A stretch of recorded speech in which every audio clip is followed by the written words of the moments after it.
তাৰিখে অসম চৰকাৰৰ public health engineering বিভাগৰ সচিব কৈলাশ কাৰ্তিক ডাঙৰীয়াই পাব্লিক হেল্থ ইঞ্জিনিয়াৰিঙৰ মুখ্য অভিযন্তা গৰাকীলৈ এখন পত্ৰ প্ৰেৰণ কৰিছে। অসমত যি JJM আঁচনিৰ ৰূপায়ণ কাম চলি আছে কেন্দ্ৰীয় চৰকাৰৰ ফ্লেগশ্বিপ প্ৰগ্ৰেমৰ অধীনত, কিন্তু 2021-22 চনতে সেই আঁচনিখন অসমত আৰম্ভ হৈছিল আৰু অসমত যি 63,65,000টা পৰিয়াল আছে, মোদী ডাঙৰীয়া এটা শ্লোগান আছিল যে ঘৰ ঘৰ মে জল। এতিয়া অসমত সেই আঁচনিখনৰ বৰ্তমান যিটো অৱস্থা, এতিয়া লাহেকে অসমৰ ৰাইজে ক'ব যে চাৰিওফালে নলেই নল, কিন্তু ক'তো নাই জল। এতিয়া ঘৰ ঘৰ মে নল হৈ গ'ল, কিন্তু জল আৰু নহয়, জল হ'ব নোৱাৰে। আৰু এই যিখন পত্ৰ সচিবগৰাকীয়ে দিছে, হয়তো আপোনালোকৰ লগত আছে পত্ৰখন, অত্যন্ত ভয়ংকৰ এখন পত্ৰ অসম চৰকাৰৰ সচিবে ইঞ্জিনিয়াৰলৈ লিখিছে, চিফ ইঞ্জিনিয়াৰ। ইয়াত মাত্ৰ মই দুটামান শব্দ আপোনালোকক শুনাই দিছো। Indicating potential lapses in both the project management and quality assurance. আপুনি শব্দকেইটা চাব, পটেনচিয়েল লেপছ, অত্যন্ত বিসংগতিপূৰ্ণ ভাৱে এই প্ৰজেক্টবিলাক ৰূপায়ণ কৰা হৈছে বুলি আমি কংগ্ৰেছ দলে কোৱা নাই।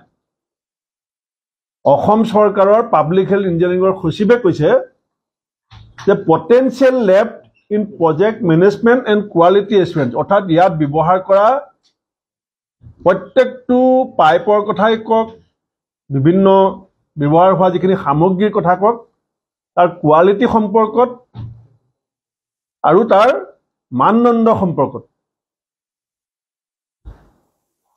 ব্যাপকভাৱে বিসংগতি হোৱা বুলি পেলাই পত্ৰখনত উল্লেখ কৰা হৈছে। তাৰ পাছত কৈছে poor oversight by the third party inspection agencies, যিসকলক ইনস্পেকশ্যনৰ দায়িত্ব দিয়া হৈছিলে। এইটো কিমান সাংঘাতিক কথা আপোনালোকে চাব। যাক এই প্ৰজেক্টটো প্ৰপাৰলি ইমপ্লিমেণ্টেশ্যন হৈছে নে নাই, যাক ইনস্পেকশ্যনৰ দায়িত্ব দিয়া হৈছিলে, তেওঁলোকেও এই যে পটেনচিয়েল লেপছ আছে এইটো অভাৰলুক কৰিছে বুলি কৈছে। অৰ্থাৎ সেইবিলাক গুৰুত্ব দিয়া নাছিলে, বিল আদায় কৰি দিয়াত তেওঁলোকে ৰিপৰ্ট ছাবমিট কৰিছিলে। তাৰ পাছত কৈছে, মই আপোনালোকৰ আগতে চিঠিখন পঢ়ি দিছোঁ, চিঠিখন গোটেইখন মই নপঢ়োঁ, 2 পৃষ্ঠা চিঠি, মাত্ৰ মই 4টা লাইন পঢ়ি দিছোঁ, ইয়াৰ তাৎপৰ্য যাতে অসমৰ ৰাইজে উপলব্ধি কৰিব পাৰে। The reasons for deviation from the project plans, অৰ্থাৎ যিটো DPR প্ৰস্তুত কৰা হৈছিলে, যিটো DPR গভৰ্ণমেণ্টে চেংচন কৰিছিলে, তাৰ পৰা কণ্ট্ৰেক্টৰে বা কোনোবা বিজেপি মন্ত্ৰী পালি নেতাই প্ৰজেক্টটোৰ কাঠামোটো পৰিৱৰ্তন কৰিছে বুলি কৈছে। ডেভিয়েশ্যন অফ দ্য, এইটো চাব কিন্তু কথাবিলাক। তাৰপিছত কৈছে assessing the quality and quantity of work delivered. Quality আৰু কোৱান্টিটি এতিয়া কিছুমান প্ৰজেক্ট 60% হৈ গ'ল, ক'ৰবাত 100%ও হৈছে প্ৰজেক্ট কমপ্লিট। এতিয়া চৰকাৰে কৈছে নহয়, ইয়াত ডেভিয়েশ্যন হৈছে, ইয়াত কোৱালিটি আৰু কোৱান্টিটিত কম্প্ৰমাইজ কৰা হৈছে, আৰু ইয়াত প্ৰজেক্ট মেনেজমেণ্ট আৰু কোৱালিটি এছুৰেঞ্চত পটেনচিয়েল লেপছ হৈছে। আৰু সেইকাৰণে কি ক'লে যে পৰৱৰ্তী নিৰ্দেশ নিদিয়া পৰ্যন্ত সকলো কাম কাজ বন্ধ কৰি দিয়া হৈছে। এতিয়া গাঁৱে গাঁৱে এইটো ওলাইছে। আগতে আছিলে JJM মানে কি, জল জীৱন মিছন। এতিয়া মানুহে কৈ আছে গাঁৱত জয়ন্তৰ জেপত মানি জে মানে মই বুজি পোৱা নাছিলো যে জয়ন্তৰ জেপত মানি মানে কি বহুত ঠিকাদাৰে মোক আহি লগ কৰিছিলে যে আমি বিল পোৱা নাই তেতিয়া মই তেওঁলোকৰ পৰা যেতিয়া কথাবিলাক বুজিবলৈ চেষ্টা কৰিলো যে চৰকাৰে যে এনেকৈ এখন চিঠি দিবলগীয়া হৈছে আপোনালোকে ক'ত ভুল কৰিছে আপোনালোকে কেলে ভুল কৰিছে কি কাৰণে চৰকাৰে কাম বন্ধ কৰিবলগীয়া হৈছে এতিয়া ঠিকাদাৰে কৈছে যে আমাৰ কোনো উপায় নাই কামটো লোৱাৰ আগত 8%ৰ পৰা 15%লৈকে আমি কমিশ্যন দিবলগীয়া হৈছে কামটো লোৱাৰ আগত 8%ৰ পৰা 15% কমিশ্যন অৰ্থাৎ 2 কোটি টকাৰ যদি আপুনি কাম লয় তেতিয়া অতি কমেও 16 লাখ টকা আপুনি মন্ত্ৰী সন্ত্ৰী আনকি বাজপেয়ী ভৱনত 2% দিয়া বুলি কৈছে তেওঁলোকে ঠিকাদাৰবিলাকে তোমাৰ নাম ক'বলৈ মই কৈ দিলে তেওঁলোকৰ বিপদ হ'ব আৰু কাম ল'বৰ কাৰণে 5% আপোনাৰ যিটো প্ৰচিডিউৰ আপুনি বেংক গ্যাৰাণ্টি দিব লাগে কিবা দিব লাগে যিটো কন্ট্ৰেক্টৰবিলাকে সদায় সব কামতে দিব লাগে এফালে 15% এফালে 5% কামটো ধৰক 2 কোটি তাৰমানে 40 লাখ টকা এটা তেওঁ আগতীয়াকৈ দি দিলে এতিয়া যিবিলাক মানুহে কামটো আবণ্টন কৰাৰ কৰ্তৃত্ব আছিলে সেইটো আমাৰ অসমীয়া ভাষাত এটা কথা আছে যে খাই কাৰ খলা ডালত উঠিল কাঠি চেলেকাৰ মৰণ মিলিল কাৰণ তেওঁলোকেতো 15% 8% খাই ল'লে এতিয়া ঠিকাদাৰে সেই 8%ৰ পৰা 15% পইচাখিনিক এডজাষ্ট কৰিবলৈ যাওঁতে কোৱালিটি কোৱান্টিটি সবতে কম্প্ৰমাইজ হ'ল আৰু চৰকাৰে নিজেই কৈছে যে ইনস্পেকশ্যন পাৰ্টিটোও কম্প্ৰমাইজ কৰিলে গতিকে এটা ঘৰ মে যি জলৰ কথা আছিলে এতিয়া এইটো ইলেকশ্যনৰ সময়ত আপোনালোকক মই দেখাই দিম তথ্যভিত্তিক দেখাই দিম ঘৰ মে নল থাকিব নলৰো কোৱালিটি কথা আছে ইয়াত সেইকাৰণে আমি অসম প্ৰদেশ কংগ্ৰেছ কমিটিয়ে মই মুখ্যমন্ত্ৰী ডাঙৰীয়াক আহ্বান জনাইছো যে 8%ৰ পৰা 15% টকা খাই পেলাই জেজেএমৰ আঁচনিখন ধ্বংস কৰাৰ যিটো ষড়যন্ত্ৰ তাত যদি আপুনি জড়িত নাই এই টকাৰ অংশ যদি মুখ্যমন্ত্ৰী ডাঙৰীয়াৰ হাতত লগা নাই মই আপোনাক এই গোটেই হাজাৰ কোটি টকাৰ এই কামটোত CBI এনকুৱাৰী দিবৰ কাৰণে দাবী জনাইছো আপুনি অসমৰ ৰাইজৰ আগত নিজকে ধোৱা তুলসীৰ পাত বুলি প্ৰমাণ কৰিবলৈ হলে 64.35 লাখ মানুহৰ জীৱনৰ জল আৰু জীৱন আঁচনিখন অত্যন্ত ভাল আঁচনি বুলি আমি কম অত্যন্ত অসমৰ কাৰণে প্ৰয়োজনীয় আছিল কাৰণ 60% বেমাৰেই পানীৰ কাৰণে হয় বিশুদ্ধ খোৱা পানীৰ অভাৱতে 60% বেমাৰ হয় এই গোটেই 63.35 লাখ মানুহৰ এতিয়া মাত্ৰ 10.75% মানুহে পাইপেৰে ঘৰত পানী যোগান পাই আছে 6.67 লাখ এতিয়া অসমত আমাৰ চৰকাৰ দিনৰ পায় হয়তো এতিয়া বিজেপিয়ে ক'ব যে কংগ্ৰেছে কি কৰিছিল আমি কৰিব পৰা নাছিলো আপোনালোকে বিজেপি অসমত চৰকাৰ থাকোতে এই আঁচনিখন কৰি সকলোকে পানী যোগানৰ আপোনালোকে দায়িত্ব লৈছিলে বাটে বাটে সাইনবোৰ্ড ঘৰে জল এতিয়া ঘৰে নল চলি আছে জল মানুহে খাবলৈ নাপায় কোৱালিটি কোৱান্টিটিৰ ওপৰত আপোনালোকে যিটো সন্দেহ প্ৰকাশ কৰিছে এইটোত মানুহে এতিয়া ভয়ংকৰ এটা যন্ত্ৰণাত ভুগি আছে লগতে ঠিকাদাৰসকল এতিয়া ঠিকাদাৰবিলাকো এই যে কাম বন্ধ কৰি দিল বিসকল কোন থলুৱা আমাৰ হিমন্ত বিশ্ব শৰ্মাই বাৰে কয় থলুৱাৰ লগত তেখেত আছে খিলঞ্জীয়াৰ লগত তেখেত আছে থলগিৰিৰ লগত তেখেত আছে কেইদিনমানৰ আগতে চাকৰি ৰেগুলাৰ কৰাৰ নামত 20,000 শিক্ষকৰ দৰমহা আধা দৰমহা কৰ্তন কৰি দিলে এতিয়া এই থলুৱা খিলঞ্জীয়া থলগিৰি ঠিকাদাৰসকলৰ আপোনাৰ মন্ত্ৰীয়ে আপোনাৰ নেতা পালি নেতাই 8% পৰা 15% খাই ল'লে, অফিচাৰে খাই ল'লে। এতিয়া 40% ফাণ্ড ৰিলিজ হ'ল।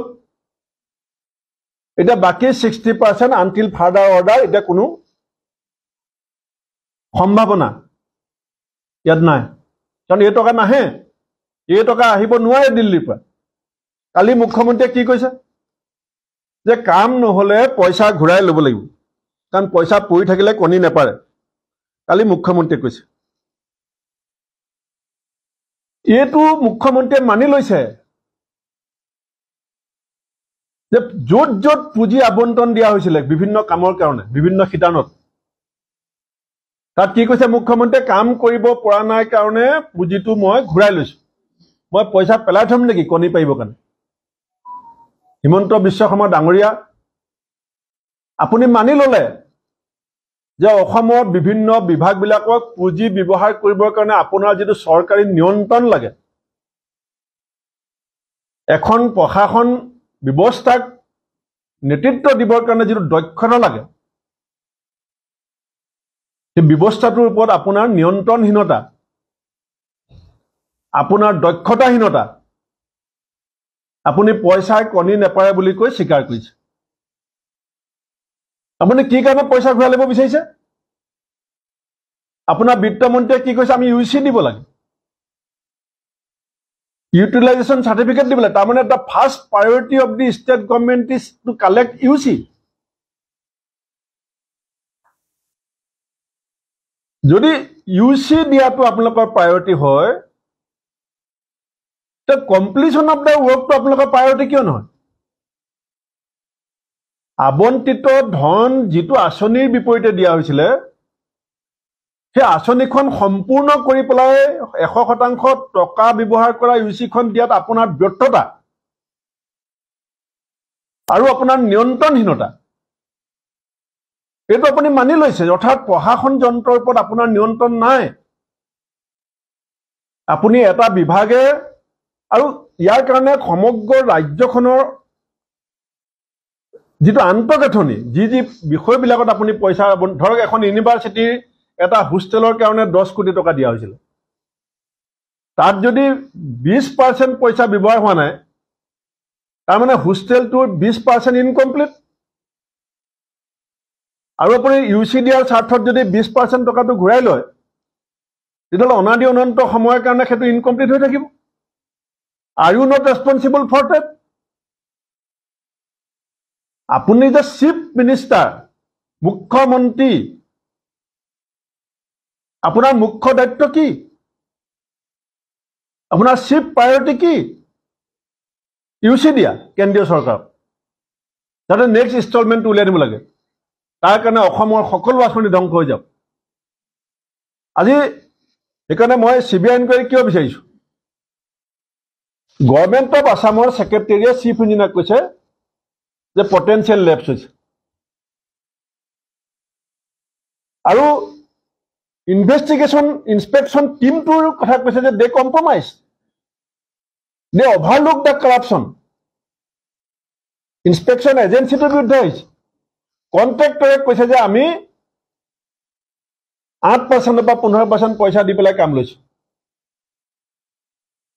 গতিকে আপুনি অনতি পলমে এই বিভাগৰ মন্ত্ৰীক আপুনি বৰ্খাস্ত কৰক, যেতিয়ালৈকে এনকুৱাৰী কমপ্লিট নহয়।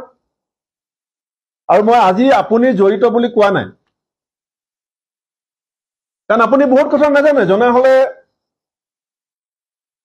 আনইউটিলাইজ মানি ঘূৰাই ল'বৰ কাৰণে যিদিনা আপোনাক সাংবাদিকে সুধিলে, আপুনি ক'লে পইচা ঘূৰাই লৈছে, এইটো কি নিউজ হ'ব লাগে? পইচা কণী পাৰিব নেকি?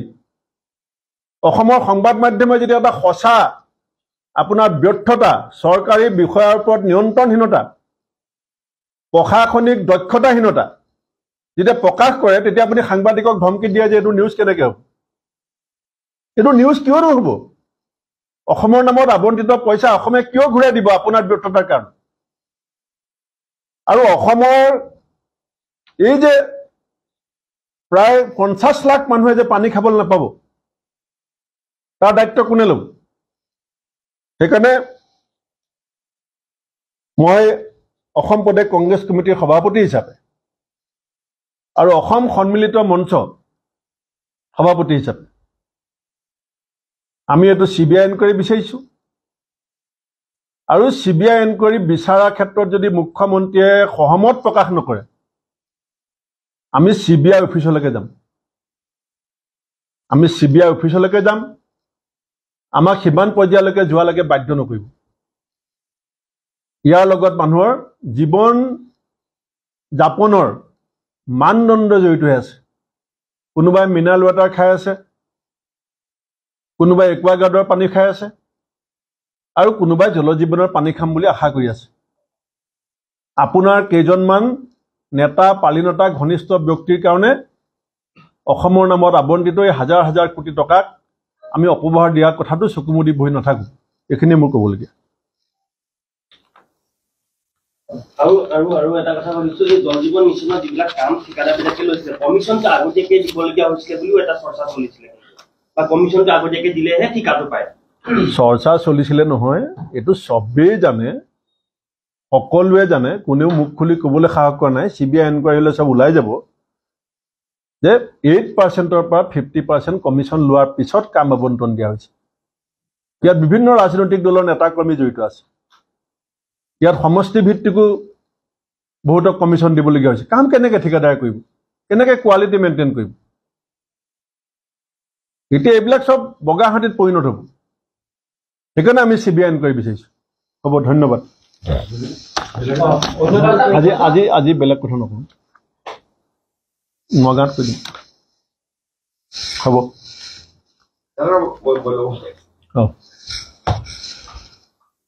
বাহিৰত